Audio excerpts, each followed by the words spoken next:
கர்த்தருக்கு ஸ்தோத்திரம்.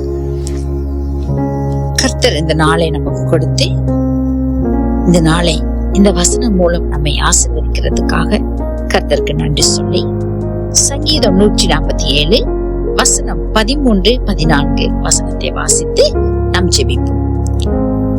அவர் உன் வாசல்களில் தாழ்பால்களை பலப்படுத்தி உன்னிடத்தில் உள்ள உன் பிள்ளைகளை ஆசீர்வதிக்கிறார். அவர் உன் எல்லைகளை சமாதானம் உள்ளதாக்கி உச்சிதமான கோதுமையினால் உன்னை திருப்தியாக்குகிறார். ஆமென்.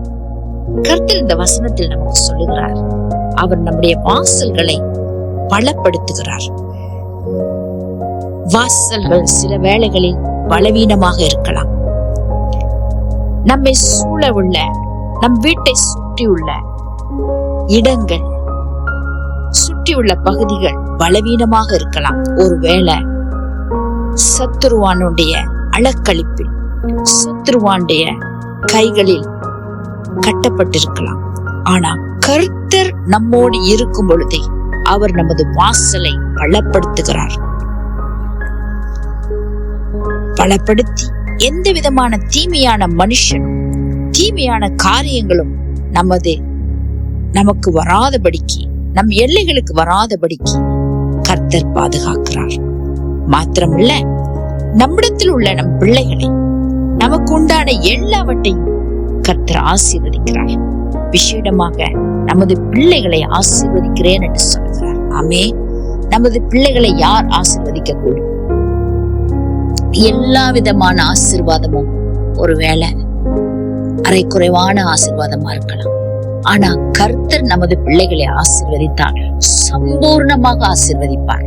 எல்லாவற்றிலும், உடல் நலத்தில், ஞானத்தில், அறிவு, புத்தி, ஆசீர்வாதம், வேலை, ஆயுசு நாட்கள், எல்லாவற்றிலும் கர்த்தர் சம்பூர்ணமாக நம்முடைய பிள்ளைகளை ஆசீர்வதிப்பார். ஆகவே கர்த்தருடைய ஆசீர்வாதம் இப்படியான ஆசீர்வாதமாகத்தான் இருக்கும்.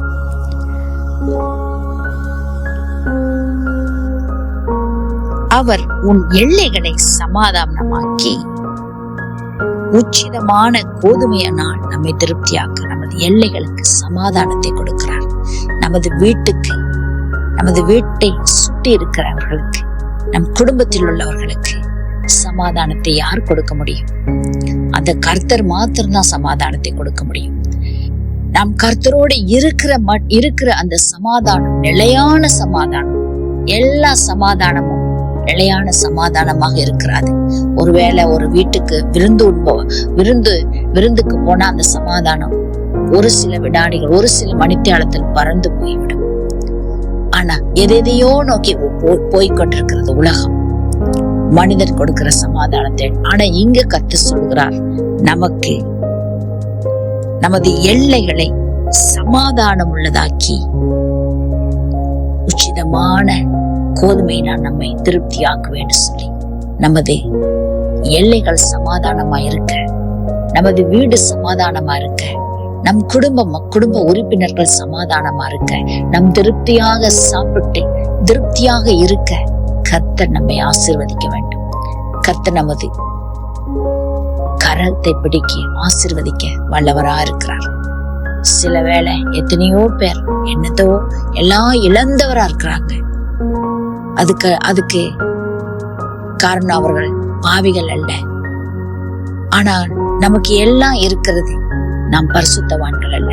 கர்த்தர் கொடுத்த மகா பெரிய ஈவு, கர்த்தர் கொடுத்த மகா பெரிய தயவு, நமக்கு கொடுத்திருக்க பிள்ளைகள் கர்த்தர் கொடுத்த ஈவு, நமக்கு கொடுத்திருக்கிற வீடு, நமக்கு கொடுத்திருக்க சொத்துக்கள், நமக்கு கொடுத்திருக்க எல்லாம் கர்த்தர் கொடுத்த ஈவு.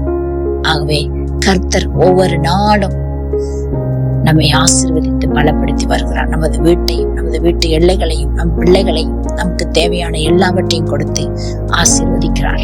நாம் ஜெபிப்போமா? கர்த்தாவே, இந்த வசனத்தை கொடுத்து எங்கள் பிள்ளைகளை ஆசீர்வதித்து, எங்கள் வீட்டு எல்லைகளை பலப்படுத்தி, எங்கள் தாழ்பால்களை பலப்படுத்தி, எந்த சத்துருக்களும் எங்கள் வீட்டு எல்லைகளுக்கு வராதபடிக்கு, எங்களுக்கு தீங்கு வராதபடிக்கு, தீங்கு எங்களை துக்கப்படுத்தாதபடி காப்பாற்றி வருகிறதுக்காக உமக்கு நன்றி. இந்த வசனத்தை கேட்கிற உங்களுடைய பிள்ளைகளை அவ்வளவாக கர்த்தர் ஆசீர்வதிக்கும்படி ஜெபிக்கிறேன். ஒருவேளை என்னென்ன குறைவாக இருக்கிறார்களோ, சமாதானத்தில் இல்லாமல், வியாதியில ஆண்டவரே, அநேக தேவைகள், திருமண காரியங்கள், குழந்தை பாக்கியம், வேலை காரியங்கள், வீட்டு பிரச்சனை, எல்லாத்த பிரச்சனைகள் அவங்களுக்கு கட்டப்பட்டு சத்துரு வைத்திருந்தாலும் தேவாதி கர்த்தர் எல்லாவற்றிலிருந்து விடுதலை கொடுக்கும்படி ஜெபிக்கிறேன்.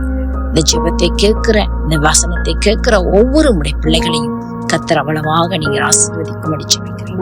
இயேசுவின் நாமத்தினால ஜெபிக்கிறேன் ஜீவனுள்ள நல்ல பிதாவே. சகோதரிகள், இந்த வசனத்தை கேட்டு இந்த வசனத்துக்காக கர்த்தருக்கு நன்றி சொல்லி உங்களுடைய ஜெபங்களையும் உங்களுடைய சாட்சிகளையும் இந்த லார்ட் லிசன் சேனலில் பதிவேற்றம் செய்து இந்த ஊழியத்தை ஆசீர்வதித்து கொடுக்கும்படி அன்பாக கேட்டுக்கொள்கிறேன். இயேசுவின் நாமத்தினால உங்கள் ஒவ்வொருவரையும் ஆசீர்வதிக்கிறேன். ஆமென்.